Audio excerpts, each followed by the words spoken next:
Jared Kushner walks into Congress thinking it's just another friendly hearing. He has no idea what Jasmine Crockett is about to do to him. She's holding a single document, one that will change everything. It's from Saudi Arabia's own advisors. Their official recommendation: do not invest. But Mohammed bin Salman gave Kushner $2 billion anyway. Why, what happens in the next 37 seconds will destroy the Kushner name forever. Kushner thought his connections made him untouchable. He came without lawyers. That was his first mistake. When Congresswoman Crockett asks her final question, "Did you sell American foreign policy for $2 billion?" he goes completely silent. 37 seconds. No answer. Just him twisting his wedding ring while 50 million people watch. This moment will be remembered as something bigger than Watergate, the day America discovered the president's son-in-law had been working for Saudi Arabia all along, and that a murdered journalist's blood had helped pay for it. He moves through the room like water flowing downhill, effortless, composed, practiced. 44 years old, wearing what's almost certainly a Tom Ford suit. Maybe Brioni, the kind of tailoring that whispers luxury instead of shouting it. He nods at someone in the Republican section, flashes that small, knowing smile, and takes his seat at the witness table, as if he's there to discuss the weather, not defend himself against accusations of selling out his country. What's immediately striking is that he's alone. No lawyers flanking him, no crisis PR team hovering nearby with talking points. Just Kushner scrolling through his phone, laughing softly at something a staffer whispers. He has no idea that 20 feet away, Jasmine Crockett is sitting beside 4 banker boxes stacked neatly by color: red to black, blue and white, each one filled with evidence that will destroy his credibility forever. Crockett rests her hand on the red box, her face calm, unreadable. The mask of a prosecutor who's done this before. She learned long ago in Dallas courtrooms that you don't walk in with theories. You walk in with evidence, with receipts, with facts that can't be spun or explained away.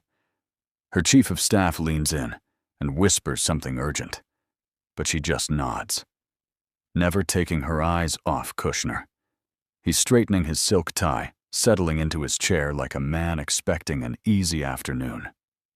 Meanwhile, she's thinking about a photograph of a journalist who walked into a consulate and never came out. She's thinking about $2 billion. And she's thinking about 37 seconds of silence that haven't happened yet, but soon will. Chairman Garcia raises the gavel and brings it down with a sharp crack that echoes through the suddenly quiet room. "This hearing of the House Oversight Committee will come to order," he says with practiced formality.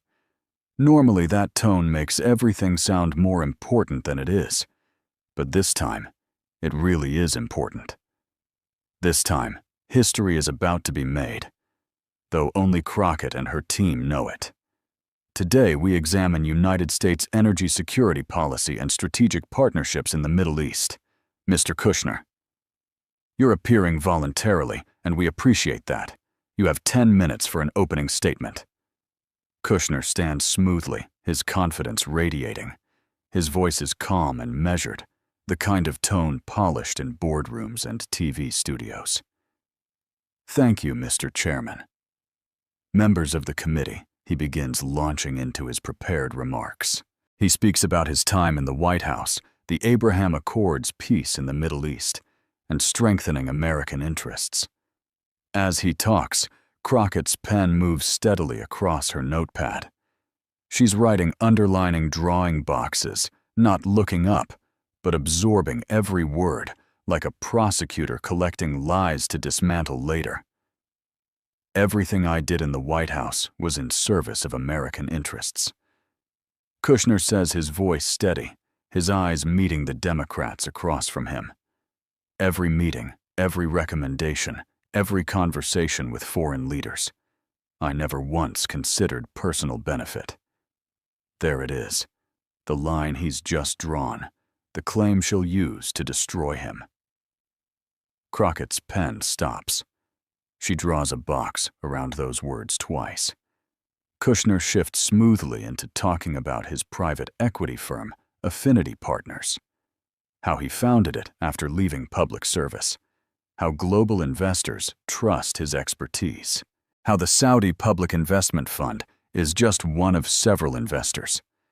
He glides right past the real number with practiced ease, saying one of several instead of $2 billion from the Saudi government. Republicans nod approvingly, exactly the defense they wanted. A clean narrative, Middle East peace investment confidence, American leadership. When he finishes, he sits back satisfied. He thinks he's already won. Chairman Garcia glances toward Jasmine Crockett. His look says he suspects what's coming. Representative Crockett, you have 30 minutes for questions. She rises slowly, deliberately. The room leans forward, sensing something is about to happen. When she finally speaks, her voice is gentle, too gentle, the kind that makes you nervous because it feels like the calm before a storm.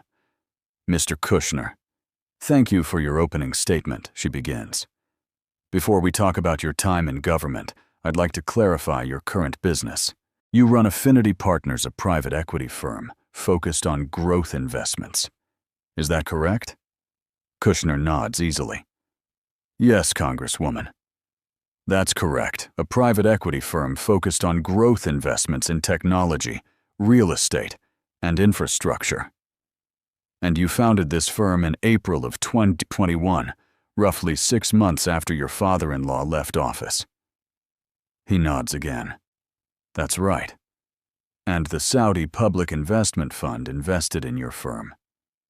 Correct, the PIF is one of several institutional investors. He answers, keeping his tone even. Crockett doesn't blink. How much did the Saudi Public Investment Fund invest in Affinity? Partners $2 billion, he says quietly. Her eyes lift from her notes. $2 billion, she repeats louder this time, letting it echo through the room. And what was the total size of your fund when you launched approximately $3 billion? Crockett picks up a calculator and begins pressing buttons slowly, though she already knows the math. So, $2 billion out of 3. That's 67%. That means the Saudi government funded 2/3 of your entire firm. That's not one of several investors. Mr. Kushner, that's your primary investor. Before he can spin another answer, she opens the red folder. The movement is slow, deliberate. The projector hums to life, casting a document onto the wall behind her. A simple page. Few words, but devastating ones. Jared Kushner. Private equity experience. Prior to founding Affinity Partners, 0 years. The 0 looks enormous on the screen, a void where expertise should be. Mr. Kushner Crockett says evenly before launching Affinity Partners. How many years of experience did you have managing private equity investments? He hesitates. Tries to redirect. I had extensive business experience in real estate. Private equity specifically, she interrupts surgical imprecision. Managing institutional capital. Making growth investments. Building and running firms. How many years silence? He twists his wedding ring once before finally admitting, I didn't work specifically in private equity before Affinity. So 0 years, she says, letting it hang. No track record, no portfolio, no proven strategy. And yet you expected sovereign funds to trust you with billions. The projector changes again. A new document appears, this one stamped in red.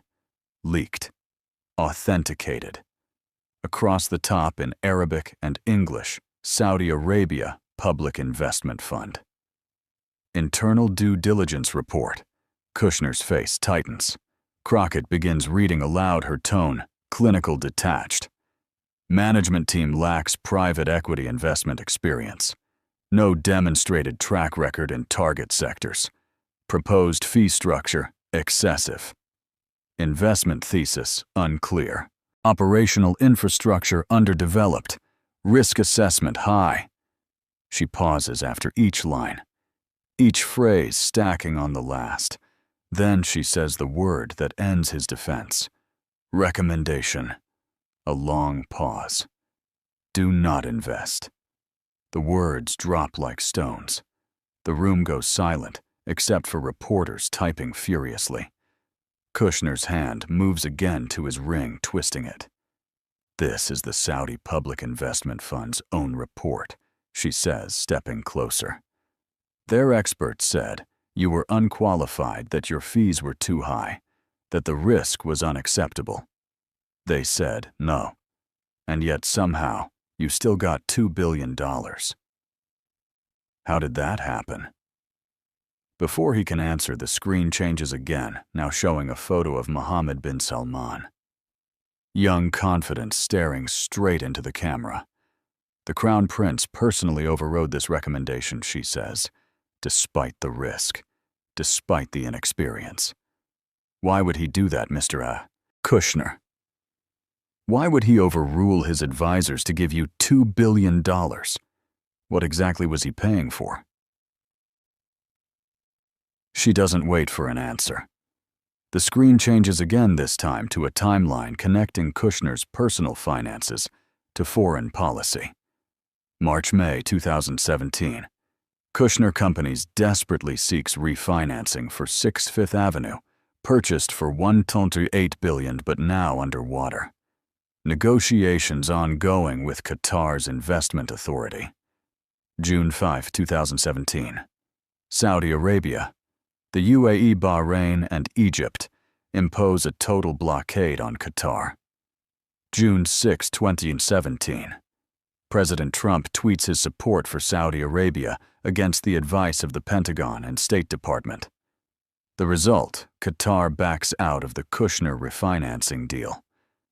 Mr. Kushner Crockett says, "Is it true that Qatar was negotiating to invest in 6 Fifth Avenue?" He hesitates. That was handled through a blind trust.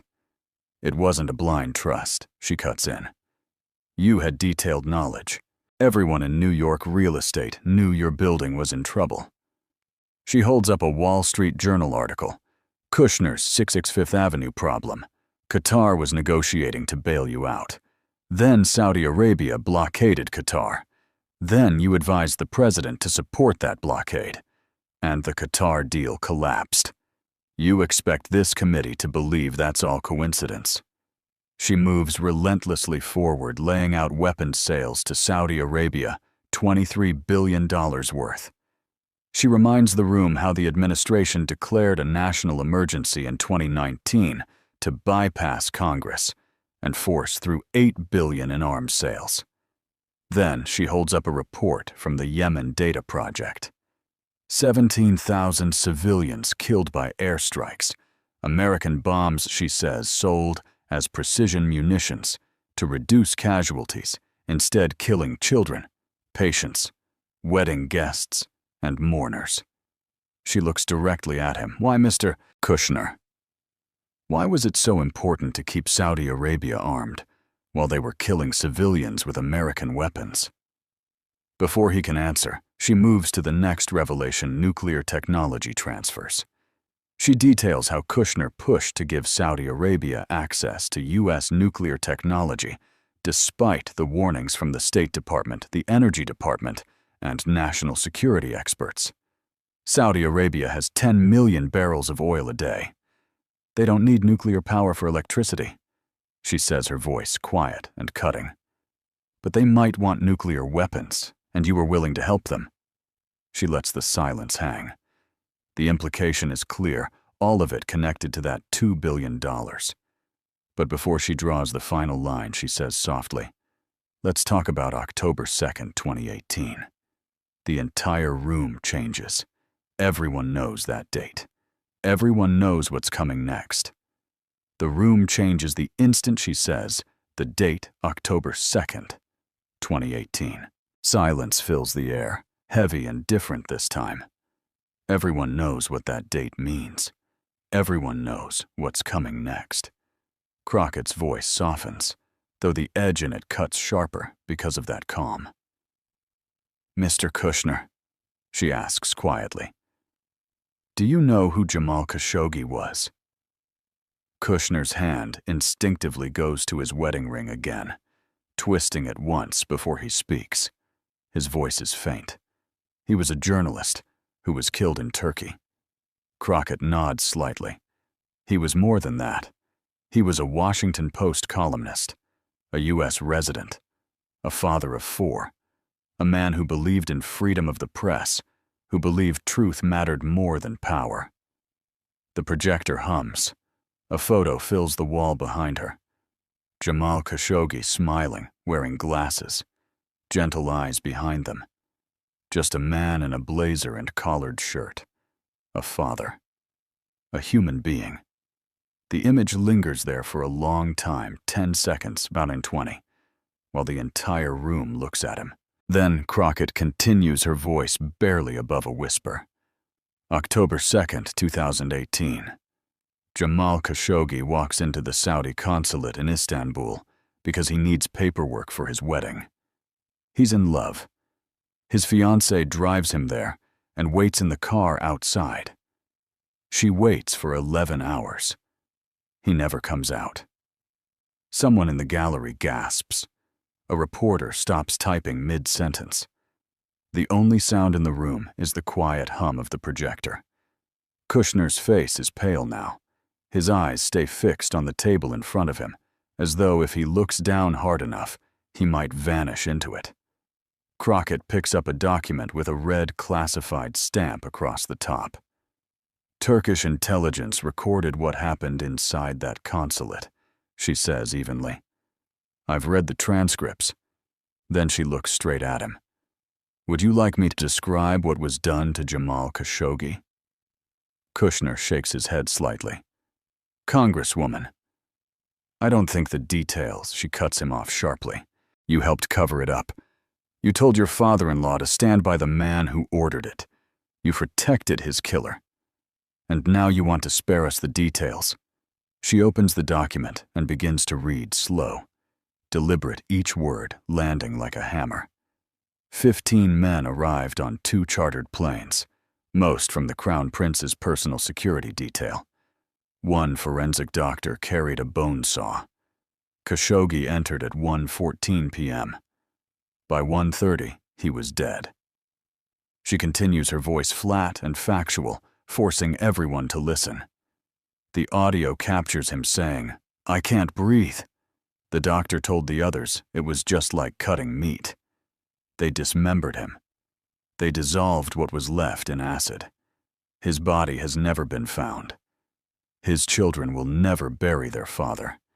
His fiancée will never have a grave to visit. No one moves. No one speaks. Reporters stop typing completely. Even the Republican staffers have gone still. Crockett closes the file with a sharp snap that echoes through the chamber. Then she lifts another paper. Within 48 hours, you received classified intelligence briefings. The CIA concluded with high confidence that Mohammed bin Salman personally ordered the killing. Every intelligence agency agreed. You knew that, Mr. Kushner. She holds up Bob Woodward's book for everyone to see. You're quoted here advising the president on how to handle it. You said, and I quote, "We're going to let it blow over." Her voice tightens. A journalist was murdered, dismembered, dissolved in acid. And your advice was to let it blow over. The screen behind her flashes again, a timeline of Kushner's actions after the murder. Intelligence received. Private communications with MBS via WhatsApp. Efforts to block sanctions. Guidance to the president to maintain relations. She steps closer to him. Why did you protect Mohammed bin Salman after he ordered Jamal Khashoggi's murder? She doesn't wait for an answer. Instead, she lifts 2 things, one in each hand. In her left, Khashoggi's smiling photo.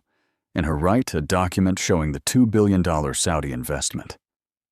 When you were defending MBS after this murder, when you told the president to stay close to him, were you thinking about American values, justice, human rights? Or were you thinking about the business you plan to do with him later? The room erupts. Republicans shout objections.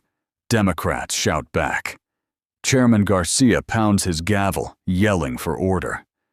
Through the chaos, Jared Kushner doesn't move. His face flushed red, his eyes down, his hand gripping his wedding ring. Silent. It takes 2 full minutes for the shouting to stop. When the room finally quiets, Crockett is still standing, both items still raised. "Let the record show," she says steadily. Mr. Kushner declined to answer whether his future business prospects influenced his advice on the Khashoggi murder. She sets both items down on her table, the photo face up beside the $2 billion figure, and then says coldly, "Now let's talk about what you got in return for 4 years of service to Saudi Arabia." She opens the black box. Inside are financial documents, payment trails, management fees, projections. The projector switches again, displaying them on the screen in stark simplicity. $2 billion investment, 1.25% annual management fee, $2 million per year, 10-year guaranteed term, $2 million total performance fees, 20% of profits above hurdle rate. Crockett explains calmly. That's $250 million guaranteed from the same government you helped while in office. Another document appears, 2 columns side by side. Left column, supported MBS's consolidation of power, backed the Qatar blockade, pushed $23 billion in weapons sales over Congress's objections, advocated nuclear technology transfer, protected imps after Khashoggi's murder, maintained private communications on encrypted apps, repeatedly advanced Saudi interests over U.S. policy. Right column, $2 billion investment, $25 million yearly fees, $250 million guaranteed income, lifetime financial security, access to Saudi capital and influence. "Look at this, Mr. Kushner," she says quietly, her voice cutting through the silence. "Look at what you did for them, and look at what they gave you. That's not an investment. That's a payoff." She pauses long enough for the words to land. "Mohammed bin Salman didn't give you $2 billion because you were qualified. His own advisors said not to invest. He gave it to you because you spent 4 years serving Saudi interests from inside the White House." Crockett holds up the Saudi due diligence report again, the one stamped "Do not invest." Then she steps closer, one measured pace at a time. "You sold American foreign policy, Mayor Kushner. You used your White House position to help a foreign government. You protected a murderer. You pushed through weapons deals that killed civilians. You advocated for nuclear transfers that threatened global security. You put Saudi interests ahead of America's, and when you left office, they paid you $2 billion. Her voice rises just slightly, not shouting, but filled with finality. "That's corruption. The textbook definition. Using public office for private gain. Selling your country to the highest bidder." Crockett stands still for a long moment, letting the evidence speak for itself. Every document, every image, every fact laid bare. Then she lowers her tone again, quiet and devastating. "Mr. Kushner, I have some simple questions. They should have simple answers." The room leans forward again. "When foreign governments wanted to influence U.S. policy, when they wanted access to your father-in-law, was doing business with you. An effective strategy." Kushner stammers something about maintaining proper channels, but she cuts him off immediately. "Yes or no, Mr. Kushner? Did foreign governments who did business with you get better access to the president's silence?" 10 seconds. 15. His face red, his eyes down, his hand twisting his ring. Let the record show, she says. Mr. Kushner declined to answer. Question 2, she continues. You had zero private equity experience. Saudi Arabia's own advisors said don't invest. Yet MBS personally gave you $2 billion. Do you expect anyone here to believe that was based on your investment expertise? What exactly did he buy? Mr. Kushner. What was that $2 billion actually paying for? No answer, just silence and the sound of him breathing. Question 3, she says.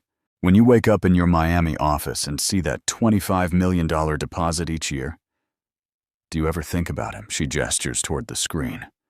Khashoggi's smiling face, still frozen there. Do you think about Jamal Khashoggi, about the man who was murdered while you were defending his killer? Do you ever hear his voice saying, I can't breathe? Do you ever think about his children? The silence stretches again, 20 seconds, 30. Kushner's face drains of color, his hand frozen on the ring. Let the record show, Crockett says. Mr. Kushner declined to answer. Then she walks back to her table. She picks up both items again, Khashoggi's photo and the $2 billion document, holding them in each hand. Mr. Kushner, she says softly but firmly, I want you to look at these. Really look at them. He doesn't lift his eyes. Look at them, she commands. Slowly, reluctantly, he looks up first at the photo, then at the number. Here's my final question, she says, her tone grave. And I want you to think carefully, because this will define your legacy. Your children will read this testimony someday. The whole country is watching. History is recording this moment. The room goes completely silent.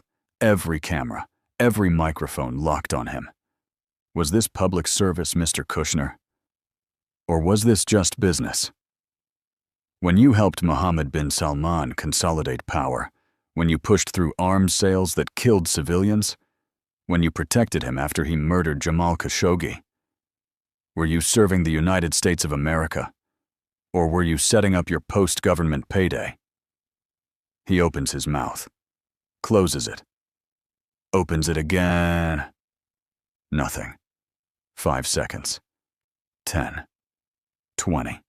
37 seconds of absolute silence, his hand twisting his ring, his face going from pale to red to pale again.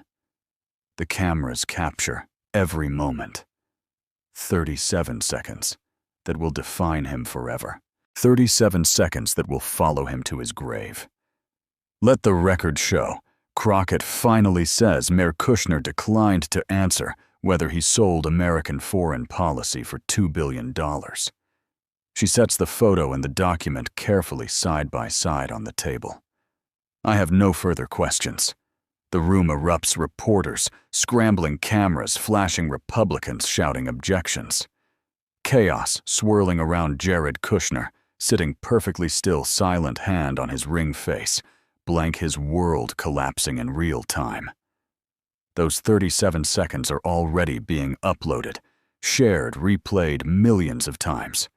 The question and the silence inseparable. Did you sell American foreign policy for $2 billion? 37 seconds of nothing.